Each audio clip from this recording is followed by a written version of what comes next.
देखिए हम पढ़ रहे थे किसके बारे में, महाजनपद के बारे में। वर्तमान समय में उत्तर प्रदेश में राज्यों की संख्या कि जिलों की संख्या क्या होगा, जिलों की संख्या कितनी है, 75। यूपी में कितने जनपद, 75। ठीक, पढ़ रहे थे हम क्या, 16 महाजनपद। क्या पढ़ रहे थे, 16 महाजनपद। ठीक है, तो जो 16 महाजनपद थे 600 ईसा पूर्व के आसपास भारत में, कितने, 16। इन 16 में 14 में क्या था, राजतंत्र था, अर्थात 14 में राजा साहब हुआ करते थे। ठीक है, और 2 में क्या था, गणतंत्र था। गणतंत्र या जनतंत्र मतलब जहाँ जनता के बीच से कोई एक चुना जाता था क्या, मुखिया। ये हो गया जनतंत्र या गणतंत्र। ठीक है, इतना समझ में आ गया। अब ये जो 14 महाजनपद थे, कौन, राजतंत्र वाले, इन 14 महाजनपद में एक था क्या, मगध। क्या था, मगध। मगध में 4 महाजनपद शामिल थे। कितने, 4। कौन कौन से, पहला कौशल आ जाता है, अवंती, दूसरा अवंती आ जाता है, और तीसरा वत्स, और चौथा स्वयं में मगध। तो इन चारों में सबसे ज़्यादा शक्तिशाली था कौन, मगध। ठीक है, अब अगर हम इधर बात करें जनतंत्र वाले में या गणतंत्र वाले में, ठीक, या गणतांत्रिक व्यवस्था वाले महाजनपद में, तो यहाँ 2 थे। कौन थे, वज्जी और मल्ल। वज्जी और मल्ल, ये 2 थे। इन दोनों में सबसे ज़्यादा शक्तिशाली था कौन, वज्जी। ठीक है, और वैशाली वज्जी की राजधानी हुआ करती थी। किसकी, वैशाली। अब हम इन चारों को देखें, अगर कौशल, अवंती, वत्स और मगध, तो इन चारों की राजधानी क्या हो जाएगी, या इन चारों का केंद्र क्या हो जाएगा, मगध हो जाएगा। और इन दोनों में से इन दोनों का केंद्र क्या हो जाएगा, वैशाली। वैशाली के नाम से वैशाली एक्सप्रेस ट्रेन भी चलती है, जानते हैं कि नहीं जानते हैं? अच्छा, तो 16 महाजनपद में मगध, कौशल, वत्स, अवंती, ये चारों बहुत ही शक्तिशाली हुआ करते थे। ठीक है, तो ये अत्यंत शक्तिशाली कहलाए हैं, और ये प्रमुख महाजनपद भी कहा गया इनको। क्या कहा गया, प्रमुख महाजनपद। प्रमुख महाजनपद, प्रमुख महाजनपद। ठीक है,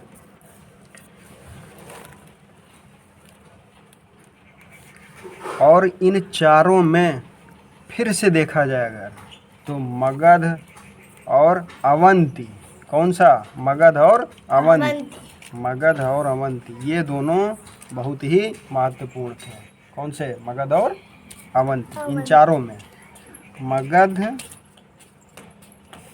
प्लस अवंती। ठीक, इतना समझ में आ गया। अब हमको जानना है, अब हमको पढ़ना है महाजनपद के प्रशासन, समाज और लोगों के जीवन के बारे में। ठीक है, महाजनपद, ठीक है,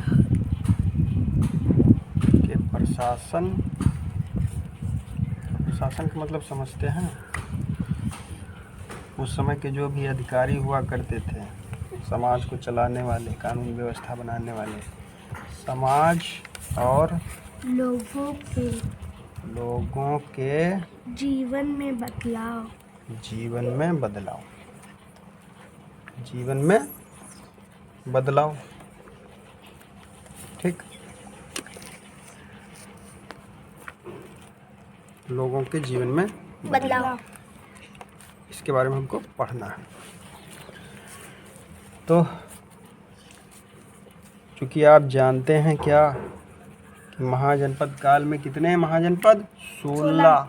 और 16 में 14 में राजतंत्र, कुल मिला के राजा ही सब कुछ। तो महाजनपद काल में जो राजा होता था, मान लीजिए ये राजा साहब है, क्या है ये? राजा साहब। राजा साहब हैं ये। तो इन राजा साहब की शक्ति क्या थी? शक्ति का मतलब पावर, इंग्लिश में बढ़ गई। क्या हो गया? बढ़ गई। बढ़ गई। ये राजा साहब एक विशिष्ट व्यक्ति बन गया। विशिष्ट व्यक्ति का मतलब क्या हुआ? आम जनता से अलग हो गए। इनका समाज में विशेष स्थान था। ठीक है। और काम क्या था? ये समाज की रक्षा करने वाले बन गए, यानी रक्षक बन गए। ठीक। इसके अलावा राजा साहब क्या करते थे? जो भी दुश्मन होते थे उन दुश्मनों से प्रजा की रक्षा करते थे। मान लीजिए अगर कोई दुश्मन राजा अटैक कर रहा है या आक्रमण कर रहा है इनके राज्य पर, तो रक्षा कौन करेगा? राजा। राजा, यानी दुश्मनों से प्रजा की रक्षा। प्रजा की रक्षा का काम कौन करता था उस समय के? राजा। राजा साहब। इसके अलावा क्या था कि राज्य में शांति व्यवस्था, कल्याण और न्याय का काम करते थे। ठीक। जैसे आजकल हमारे यहाँ क्या है कि प्रत्येक जनपद में शांति व्यवस्था बनाए रखने के लिए एक जिलाधिकारी होता है। उनके सहयोग के लिए, पब्लिक की सुरक्षा करने के लिए IPS अधिकारी होते हैं, जिले की पुलिस होती है।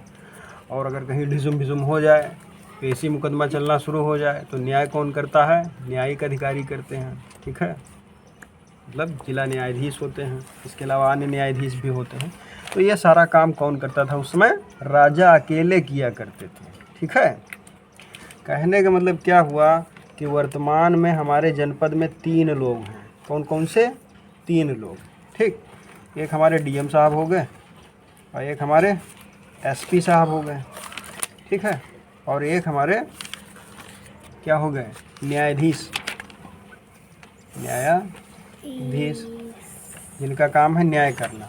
तो ये जो DM साहब, ये शांति व्यवस्था बनाए रखने के लिए विभिन्न प्रकार की योजना लागू करने के लिए, इसके अलावा ये सुरक्षा करने के लिए हैं कौन? SP साहब।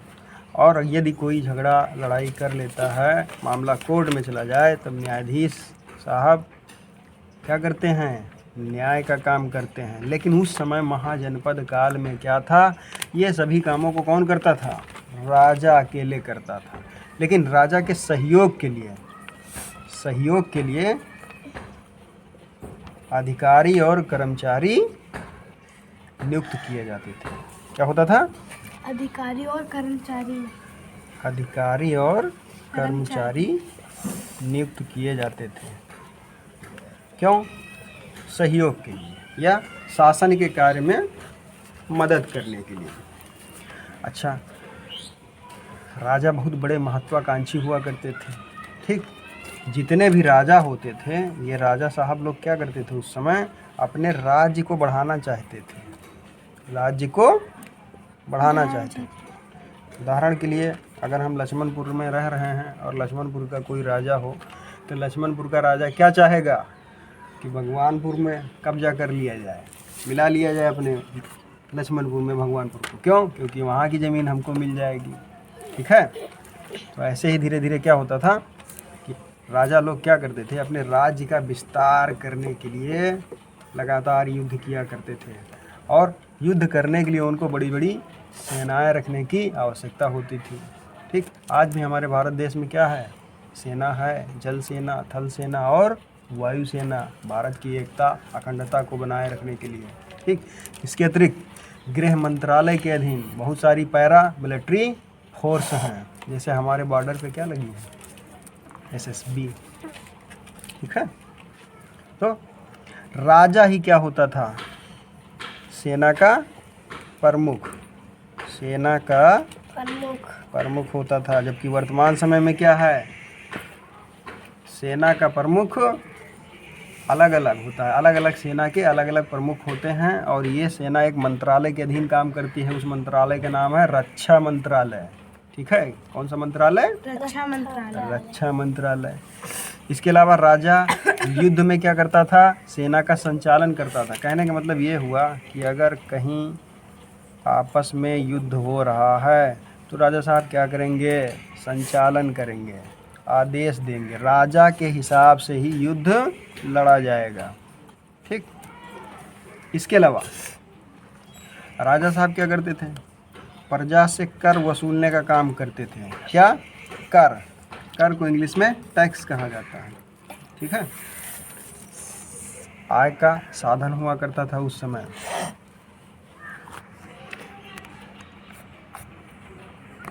फिर थोड़ा सा जब हम आगे बढ़ेंगे,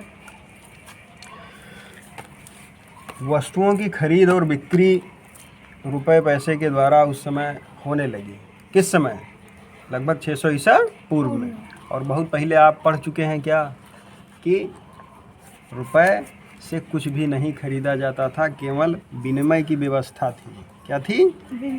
विनिमय की व्यवस्था। कहने का मतलब ये हुआ कि यदि आपके पास गेहूं है और चावल की आवश्यकता आपको पड़ गई तो आप क्या करेंगे कि जिसके पास चावल है उसको आप गेहूं दे देंगे और उससे चावल ले लेंगे। मतलब ये प्राचीन काल में वस्तु विनिमय प्रणाली थी। लेकिन 600 ईसा पूर्व के आसपास क्या हुआ? 600 ईसा पूर्व के आसपास जो विनिमय की व्यवस्था थी इसमें शामिल हो गया क्या? रुपया। ठीक है, क्या हो गया? रुपया शामिल हो गया और रुपए से सब कुछ खरीदा जाने लगा। जैसे आज हम क्या करते हैं? जो भी खरीद करते हैं, क्या होता है? खरीदने के लिए बाजार जाते हैं, वस्तुओं को किससे खरीदते हैं? रुपए से ही तो खरीदते हैं। अच्छा, बड़ी बड़ी सड़कें बनने लगी और जब सड़क बनी तो व्यापार भी बहुत शुरू हो गया। क्या हुआ कि जैसे मान लीजिए ये कोई गांव है और ये कोई दूसरा गांव है, यहाँ इन दोनों के बीच में आने जाने का रास्ता नहीं है, लेकिन राजा साहब ने क्या किया? एक सड़क बना दी, खूब बड़ी सी सड़क। तब क्या हुआ? यहाँ के व्यापारी यहाँ इसी रोड से यहाँ पहुँच गए और यहाँ वाले व्यापारी यहाँ पहुँच गए। व्यापार शुरू हो गया और जैसे व्यापार शुरू हुआ तो व्यापार से क्या होता है? लाभ होता है। ठीक है, क्या होता है? लाभ होता है। लाभ मिलना शुरू हो गया और फिर धीरे धीरे समृद्धि बढ़ने लगी। और ये जो व्यापार शुरू हुआ ये ईरान से शुरू हुआ। कहाँ से? ईरान से शुरू हुआ। एक देश है ईरान। क्या है? ईरान एक देश। इसके अलावा मध्य एशिया से शुरू हुआ व्यापार। मध्य एशिया। इसके अलावा दक्षिण पूर्व एशिया। दक्षिण पूर्व एशिया। तो ये 3 स्थान या देश जिनसे व्यापार होता है।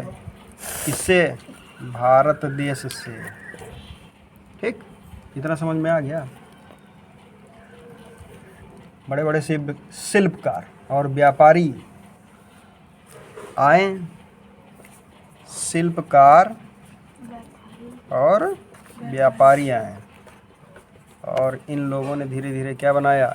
संगठन बना दिया। कैसा संगठन बना दिया? व्यापार के विकास के लिए। व्यापार के विकास के लिए संगठन बना दिया। आजकल क्या है? बहुत सारे व्यापारियों का संगठन भारत में देखने को मिलता है। ठीक, इतना समझ में आ गया? फिर आगे कल पढ़ेंगे।